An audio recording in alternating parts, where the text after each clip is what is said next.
Hi, I'm comedian Matt Stanton. I've been heard on the nationally syndicated radio show Bob and Tom. I've written comedy videos for Mo Egger's blog for ESPN in Cincinnati, and I've wrote roast jokes for the Arizona Coyotes television event for the Roast of Shane Doan. Hey, I'm Mike Berlon. I'm the co-host of Craft Brewed Sports, a live weekly podcast every Wednesday night on YouTube, Facebook Live, and Periscope. It's also available wherever you get your podcasts. Subscribe, rate, and review, please. And Mike, I've known you for at least 12 years or so. We're both Bengals fans. I know I grew up more with it than you, but I decided since the Bengals are starting a brand new era with Burrow, I figured why not do a list? I love lists. So we're going to do the top 9 Cincinnati Bengal quarterbacks of all time. Are you excited, my friend Mike? I'm very excited. And what an apropos number to choose, starting with top 9. Because most people would be like, you got to do top 10. But no, you need to do the top 9 Bengals quarterbacks. Joe Burrow, number 9 coming into the season. A lot of number 9s in the Bengals organization. I love it. It's so well done, man. That is such a subtle homage to the Bengals. I appreciate your dedication to them. Well, thanks, man. I even put my hat on. I'm all ready. Orange shirt. I'm ready to go. You grew an orange beard just for this. So I appreciate that. All right. So I'm going to say we both agree on number 9, despite not a single down being played yet until this Sunday. I think both our number 9s are the same. Mike, what is your number 9? Number 9, Joe Burrow. I would have loved to put him choice. Would have loved to put him higher. He's number 1 in my heart already, but let's face it, this guy is going to be a star.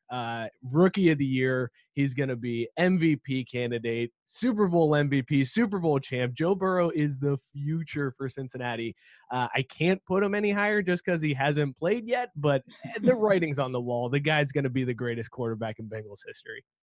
All right, I'm right there with you. He is my number 9, so I will say my number 8. Now, I could be a little lame and just say Turk Schnonet, a guy who he was all right in the 70s, but that's not fun at all. Number 8, with a career perfect passer rating. His first pass was a 73-yard touchdown against the Redskins in 2012. My number 8, Mohamed Sanu. 5 for 5 passing, 2 touchdowns. Perfect passer rating. What a great choice. I didn't even I think Muhammad was like number 10 for me. If we had done 10, he would have been just outside this list. But what a good choice. Oh, I'm surprised you have him that low though. Could have been higher. I know. I know. I just figured people would complain if I went any crazier. I want him higher. I thought they should have used it a little bit more often. Not, every play, but all right, so he's my number 8. Who do you got number 8? All right, number 8, I got Ryan Fitzpatrick. Yes, he only spelled Carson Palmer for 1 season, but anytime you could put Ryan Fitzpatrick on a list, you have to put Fitzpatrick on a list. It's just required in terms of sports media. It's got to be done. Ryan Fitzpatrick. I do like that one. Now, I actually, when we thought about doing a top 10, that was the one where I was like, I like them because I root for really intelligent players. I just like them more for whatever reason. And so I always have been a fan of his. I know he's just average. It's established. Yeah. He's a serviceable quarterback. But journeyman at best. But man, when he gets in that Fitzmagic mode and he dresses like Conor McGregor and he has his kids doing math tricks in press conferences, you gotta love that dude. All right, so my number 7, speaking of almost serviceable quarterbacks, this guy, my friends, Mike and Dustin, we used to watch games together right outside of college.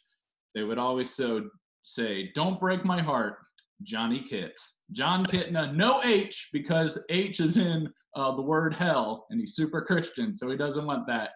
But you rooted for this man. So basic. Number 7, John Kitna.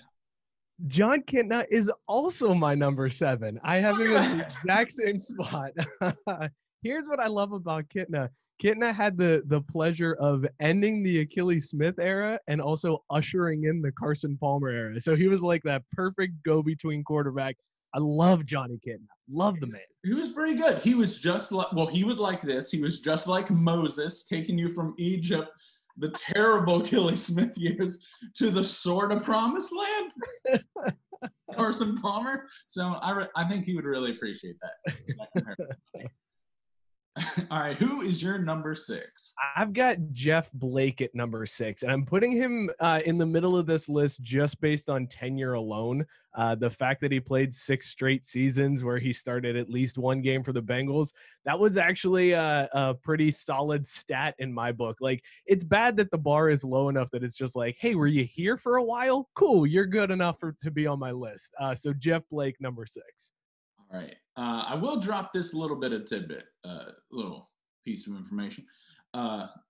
People might go, wow, some of these people seem lame to be in a top Bengals list. But I looked it up. 61% of the games have been started by 4 players. It's unreal. So it's such an unreal stat. Like 53 years. That's a long time. So, yeah, so you make your own list. See how hard it is. The Bengals quarterbacks are basically like the Steelers coaches. Like, it's the same parallel. They just stay for a long time.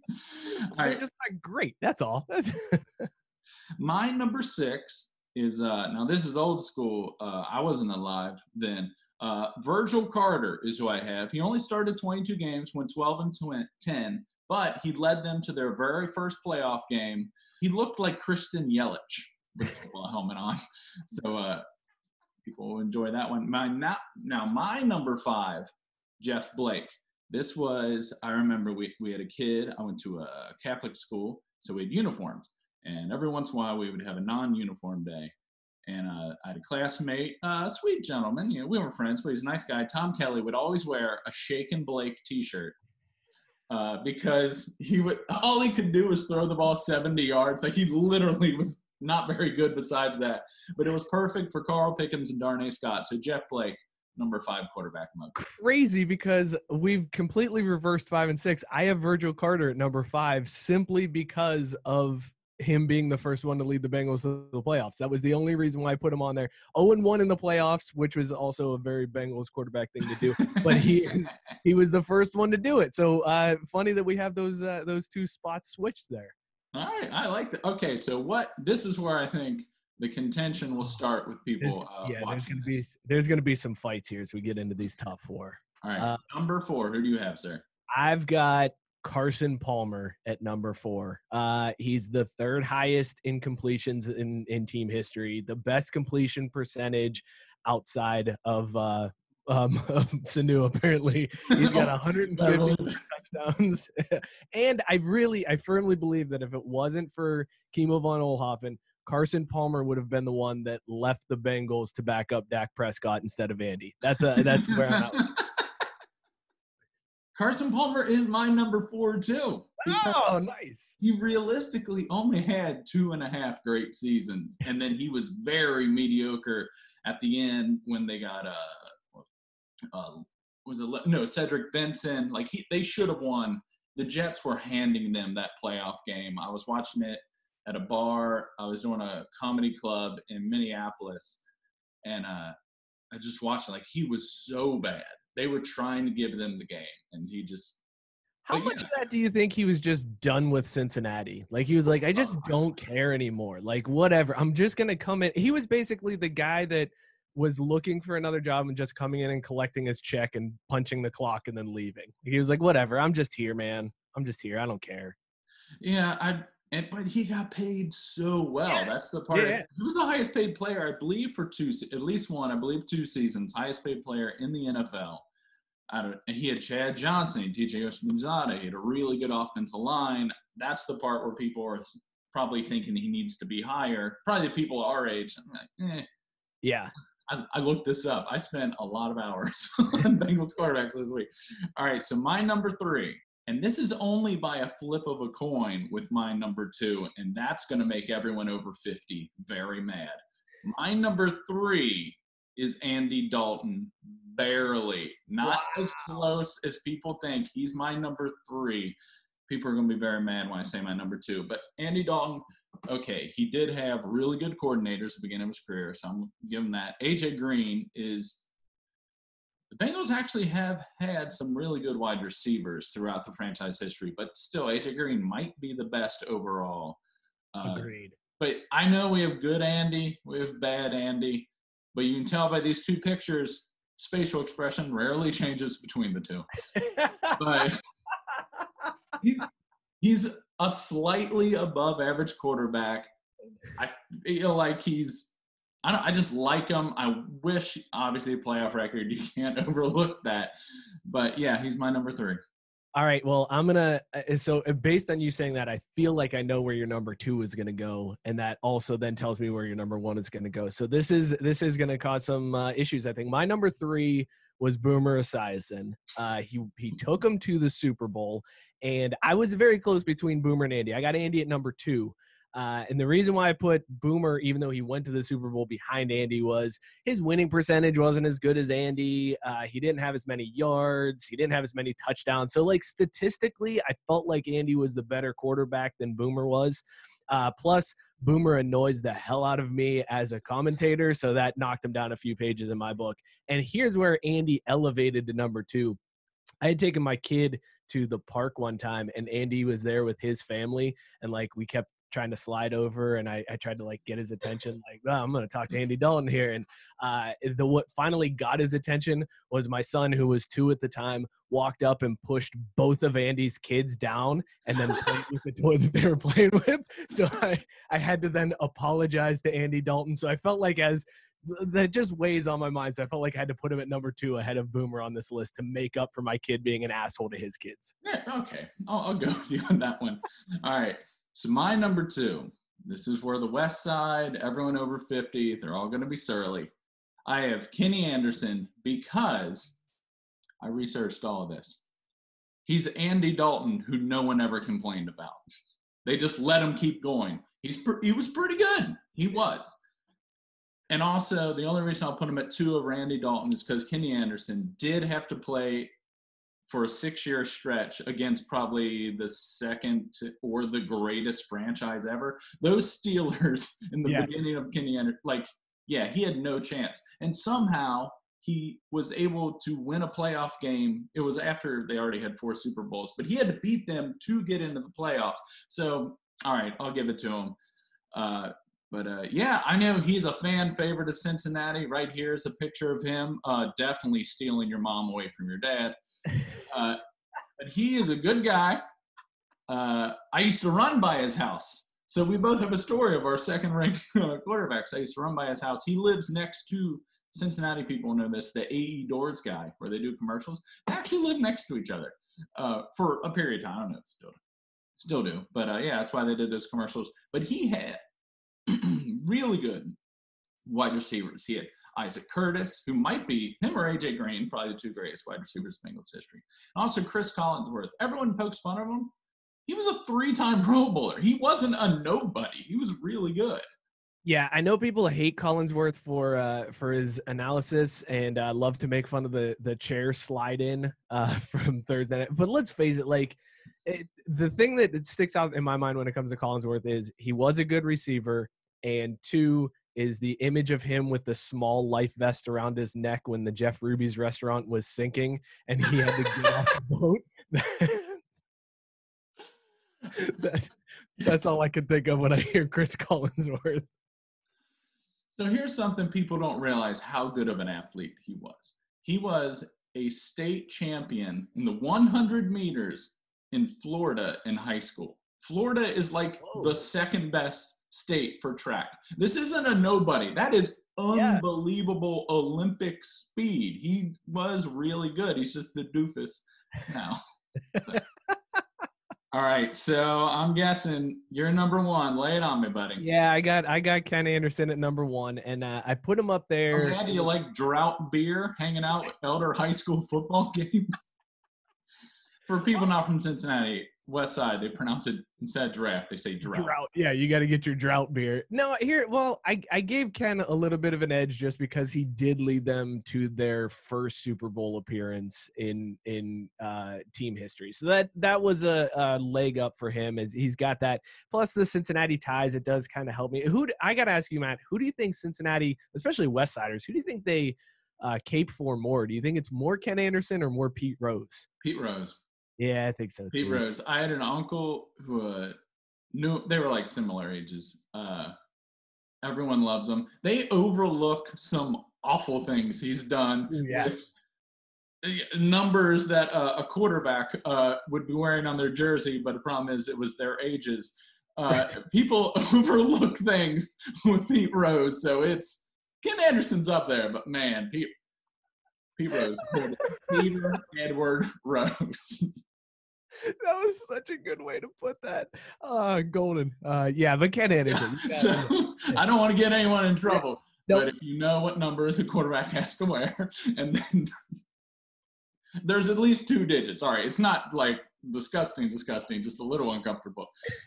All right, so my number 1, Boomer Esiason. The reason, and by the way, I kind of like that Long Island bluntness. I know people don't like him commentating. I kind of like occasional bluntness. Yeah, occasional's fine, but he just it's too much, man. It's too much. All right, well, here we go. My case for Boomer Esiason. Boomer Esiason's record in the playoffs, 3-2. The rest of the Bengals franchise combined, 2-12. Only MVP in team history. Let's see. He didn't have a lot of skill players besides James Brooks. 1 year of Ickey Woods. If you look at Ickey Woods' numbers, he barely got 1,000 yards. That's 63 yards a game. That's really not crazy to get. He did have. I never know if it's Rodney Holman or Holman. Either way, the tight end. He was pretty good, but he did have a good offensive line. Max Montoya and Anthony Munoz, who their sons were the same age. They went to Villa Hills, and I played them all growing up in basketball. So their monster dads would come. I would have to guard their kids. Even in 3rd grade, they had 100 pounds on me. How'd you fare in that situation? How bad did that They go? hadn't got into their skills yet. Like, they were too big. So it was like, and then like, let's see, I was 10 and I had size 13 shoes. So we were both lumbering on top of each other. So it was, oh boy, those home videos, you're like, let's just record old episodes of Seinfeld over these. No one needs to see this. But anyway, they traded. Okay, that record about Boomer Esiason that we talked about, that was because, in my opinion, he had, it matters so much. In my opinion, they always had a bend, don't break defense. That's why they alternated good years and bad years, because some years defense just sucked. It was a lot of breaking. Yeah, it was a lot of breaking. And so we got traded to the Jets for a 3rd-round pick, which was Steve Tovar, which was fine. But, I think they could have kept Boomer Esiason, because then they replaced him with a lot of people who are going to be in our bottom 5, which we will do here in a moment. But he came back for a season and was great. He went his last year, came back, started the last 7 games. They went, I believe, 6-1, or 6 games and went 5-1. Either way, last play of his career, 79-yard touchdown pass to Darnay Scott. They won, finished the season, I believe, 7-9. That was that weird Bruce Coslett where they went 7-9, 8-8, 7-9, and then they went back to being terrible. So there you go. That's the end of my list.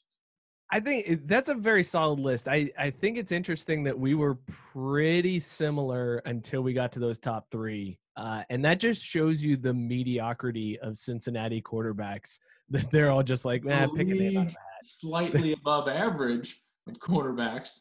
Right.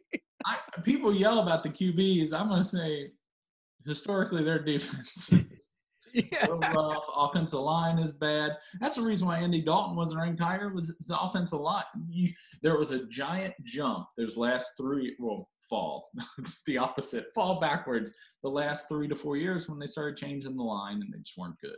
The line was terrible for Andy at the end of his time here in Cincinnati. And also think about how often that defense, you mentioned Boomer getting let down, like how often the defense let Andy Dalton down. Now we're going to run through these. These are bottom 5. And I feel like sports analyst people, which anyone talks about sports technically is, I always preface this because I'm a good person. All these people in the bottom 5 are better athletes than pretty much anyone you've ever met in your entire life. Yep. I'm not saying they're bad people. I'm saying you complaining you're a bad person. But seriously, these people, world-class athletes. that being said, in the world of world-class athletes, the Bengals have had some stinkers play a few games at quarterback. So, all right, here we go. My bottom 5. Number 5, you might not know this guy, but he was the original Bengals quarterback. Dewey Warren. Dewey Warren. Lost his job to Sam Weish. He lost his first 3 starts, 1 touchdown, 4 interceptions. What a great way to start a franchise. So that's my number 5. Number 4, we all know pretty well. You might know a guy named Ryan Finley. Oh, Finley. Atrocious. A 60 passer rating, 0-3. So bad. All right, my number 3, Gus Frerotte. Really bad. You'd be like, oh, he didn't play there all that long. Why would you put him in your bottom? Let me tell you, 2002, when they signed him, he had Lorenzo Neal, who made the Pro Bowl. He had Corey Dillon. He had Peter Warwick, Chad Johnson, Levi Jones, who was decent, and then Willie Anderson on the offensive line.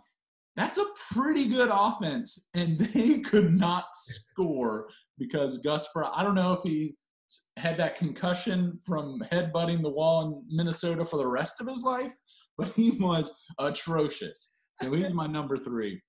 Number 2, we mentioned Keely Smith. Wow. 3-14 as a starter. Super atrocious. The only thing that saves him, actually both in the top 2, the only reason why they don't have like an anti-statue built for them is because it was a pretty crappy draft the year he came out. Really, Dante Culpepper was the best quarterback.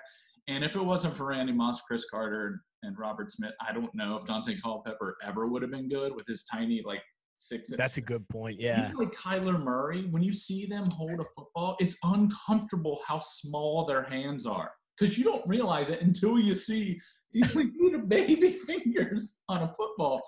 Dante Culpepper, very uncomfortable to watch. And Kyler Murray, watch it. You're just like, oh. You don't notice it until you're like, oh, and then that's all you can see. His baby hands, like Chris Elliott from Scary Movie. It's so uncomfortable. So, yeah, atrocious. My number 1, even though the 1992 draft was historically one of the worst drafts ever, a record of 4-20, because you want to smoke a lot of weed watching this guy play, David Klingler. Nice. They got rid of number 1 boomer, Norman Julius Esiason, for this guy. David Klingler, worst quarterback in Bengals history. That's my list. All right, Mike. That's pretty bad. Lay it on me. All right, here's my top 5, or bottom 5, I should say, Bengals quarterbacks. Number 5 is Achilles Smith. Now, you would have thought he would have been higher on this list, but I got him at number 5, mainly that 2000 season where he actually played a decent amount. He won 2 games that year as a starter, only lost 9. Pretty solid performance from Achilles Smith. Right, here's a picture of Achilles Smith actually pointing towards the bench where he knows he needs to be. Number 4 on my list of worst Bengals quarterbacks, Achilles Smith, specifically the 1999 season when he went 1-3 as a starter. A pretty bad performance there from Achilles Smith. So, the dude just wasn't that good. And to be such a high-rated draft pick and come out and go 1-3 as a starter, it's like, okay, well, maybe it's just because he's a rookie. And then the next year he comes in 2-9. It's like, oh, man, this guy's not good. Number 2, where am I at? 3. Number 3 on my list of worst Bengals quarterbacks, Achilles Smith. Now, this one specifically is the 2002 season when he went 0-1 as a starter. It was the game against Tampa, wasn't it? Yes. Okay, let's do a quarterback switch against a historically great defense. I feel bad for him on this one. Right, but it was one game. He completed 36% of his passes that game. He was sacked 3 times. Just so bad. Number 2 worst Bengals quarterback in franchise history, Achilles Smith. And in this one, specifically the 2001 season, when again he went 0-1 as a starter, he was 5 for 8. In fairness, that was his best completion percentage for a year, was that year. Oh, man. Well, he heard about this kid, Mohamed Sanu, was coming up hot on his heels. He wanted to make sure. Number one overall worst quarterback in Bengals history. Can you guess what it is? Achilles Smith. Just his whole career in general. Like his individually, each season is one of the worst quarterbacks, and then as a whole, he is the worst quarterback. So Achilles Smith, numbers 1 through 5 in the worst quarterbacks in Bengals history. That is a really solid list. Thanks, Mike, for coming on doing this with me. We'll post this up. Listen to Craft Brewed Sports. They have cool merchandise. Get that as well. So I'll let you finish up here. If you would like to do a final 30 seconds about the legend of Joe Burrow. Okay, Joe Burrow. Here's the deal with Joe Burrow. Everybody is coming into this saying he doesn't have that great of a line. Who knows what's going to happen? The defense, they made some moves, but they're still going to be shaky. It doesn't matter. Joe Burrow is a magician. Did you see what that guy did in his last year at LSU? He went from 6th-round draft pick to number 1 overall. The guy is a miracle worker. Joe Burrow is going to come in, turn this franchise around. I don't think they win the first game. I think they take an L in the first game of the season. But after that, Joe Burrow might not lose another game again. That guy is going to be that good. Joe Burrow, Rookie of the Year, MVP, Super Bowl MVP, Super Bowl champion, Joey B.